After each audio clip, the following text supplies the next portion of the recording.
반갑습니다. 빵식입니다. 자, 탄핵 당시에 무수한 의혹들이 난무했고 지금까지도 풀리지 않은 점들이 많습니다.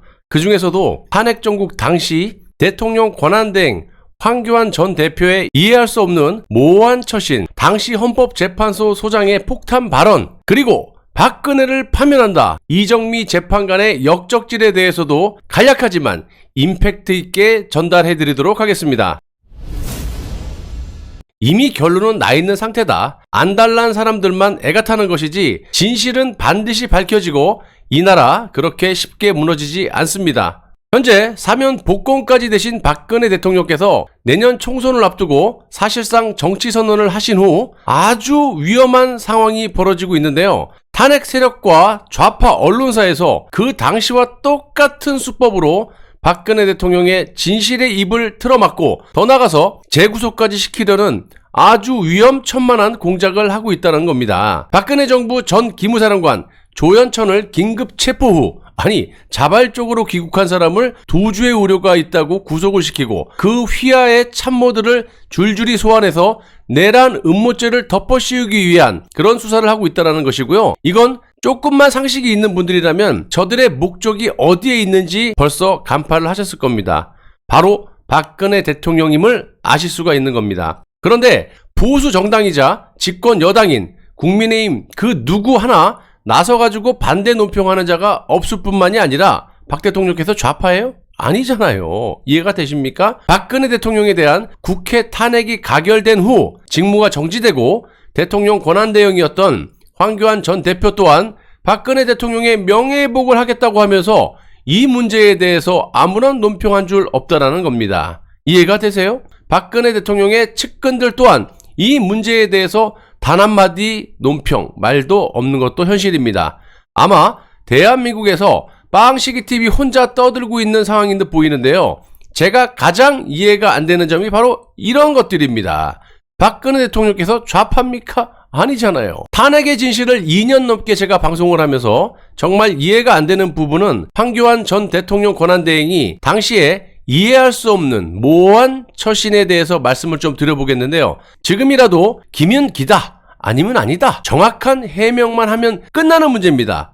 뭐가 두려워서 말을 못하냐 이 말이에요. 여러분들도 아시다시피 헌법재판소가 박근혜 대통령에 대한 탄핵 소추 의결서를 접수한 날은 2016년 12월 9일입니다. 당시 헌법재판관은 박한철 소장을 비롯해서 역적 이정미, 김희수, 이진성, 김창종, 안창호, 강일원, 서기석, 조용호 등 총 9명이었습니다. 이 9명의 재판관 중 3명은 대통령이 임명을 하게 되어 있고요. 3명은 국회에서 선출을 하고 나머지 3명은 대법원장이 지명하게끔 헌법재판소법 제3조에 규정이 되어 있다는 겁니다. 탄핵소추 의결서가 접수됐을 때 헌법재판관 2명은 임기 만료를 앞두고 있었고 소장이었던 박한철의 임기는 2017년 1월 31일까지, 그리고 역적 이정미 재판관은 2017년 3월 13일이었습니다. 솔직히 이정미의 임기와 박근혜 대통령 탄핵이 인용된 날을 보시더라도 상당한 의문을 제기할 수밖에 없는데요. 당시 시간이 넉넉했음에도 불구하고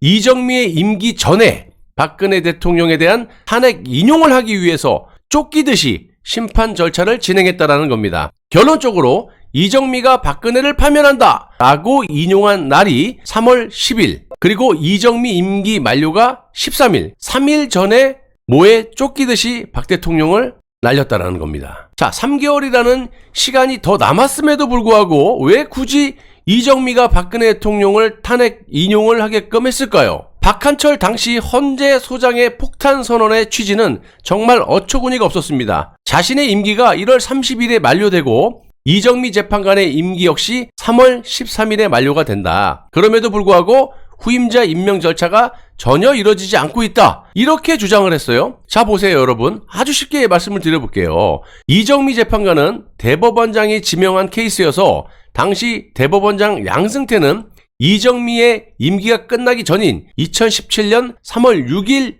이선의 변호사를 후임자로 지명을 했고, 국회 인사청문회를 통과한 이선의 지명자는 대통령 권한대행 황교안에 의해서 헌법재판관에 임명이 됐습니다. 일단 여기까지는 박한철의 폭탄선언 이후 해결이 된 것 같습니다. 중요한 건 지금부터예요. 박한철 소장은 대통령의 몫이어서 당시 권한대행 황교안이 후임 재판관 지명권과 임명권을 갖고 있었고요. 박한철 재판관의 임기가 끝나가는데도 황교안은 자신의 권한을 행사하지 않았다라는 겁니다. 왜 그랬는지만 얘기하면 돼. 지난 대선에서도 정무수석인지 뭔지 제 방송에 출연한다 그랬을 때 이 점을 제가 물어봤어요. 말을 못해요. 시기 얘기만 하고. 그것만 얘기하면 되는 거야. 그 당시 자유한국당 의원 나경원은 대통령 권한대행 황교안에게 박한철 후임 재판관 임명을 촉구했었지만 황교안은 외면을 했습니다. 이렇게 황교안 권한대행은 헌법재판소 소장의 임명권을 갖고 있었음에도 불구하고 끝내 임명권을 행사하지 않았고요. 결국 문재인이 임명을 해버립니다. 문재인은 2017년 8월 8일 박한철 소장의 후임으로 이유정이라는 변호사를 내정했지만 국회 인사청문회를 통과하지 못하자 같은 해 10월 18일 광주 고등법원장 전남 목포 출신의 유남석을 재지명해서 지금 현재까지 헌법재판소 우두머리로 소장으로 앉아있는 겁니다. 이정미 임기 만료일과 박근혜 대통령의 탄핵 인용 날짜를 한번 보세요. 탄핵 심판은 국회에서 통과된 탄핵 소추 의결서가 헌법재판소에 도착한 날로부터 180일, 그러니까 약 6개월 이내에 선고하게끔 헌법재판소법 제38조에 규정이 되어 있습니다. 한마디로 2017년 6월 초까지는 시간적인 여유가 있었던 거예요. 박 대통령 3월 10일 날 탄핵됐죠. 그럼에도 박한철 소장은 역적 이정미의 임기 만료일인 2017년 3월 13일 그 이전에 탄핵 심판을 끝내야 된다라고 하면서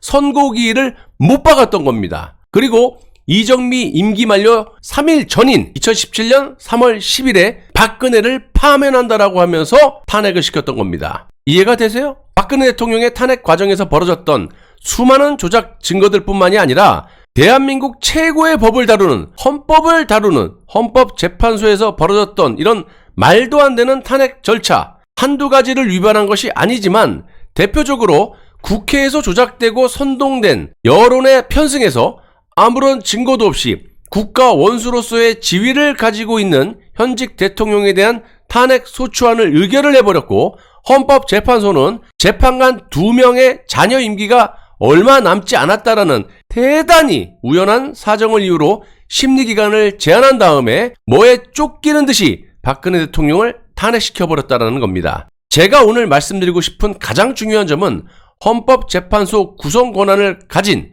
대통령 권한대행 황교안은 왜 헌법재판관의 지명권을 행사하지 않았으며 이상한 방법으로 헌법재판소 거리 사퇴를 방치했느냐 이 말입니다. 더 나아가서 헌법재판소는 8인의 재판관 체제하에 무조건 결론을 도출해야 된다는, 즉 문명국가에서는 상정하기 힘든 현실론을 명분으로 내세워 진실규명이라는 본연의 의무를 외면했다는 겁니다. 왜 그랬는지를 밝혀보라는 얘기야. 그 결과 문재인이라는 이 시대의 사기꾼, 이 진짜 쳐죽여야 될 천인공노할 놈, 이놈 문재인이라는 겉과 속이 전혀 다른 악질죽의 악질이 지금의 헌법재판소 소장 전남 목포 출신의 유남석을 임명을 하게 됐고 지금까지 대한민국 헌법재판소 소장이라는 타이틀을 버젓이 달고 있다는 점에 제가 분개를 하고 있다는 겁니다. 우리 편을 지명할 수도 있는 상황에 황교안 전 권한대행은 왜 그 권한을 행사하지 않았으며 문재인에게 넘겨줬는지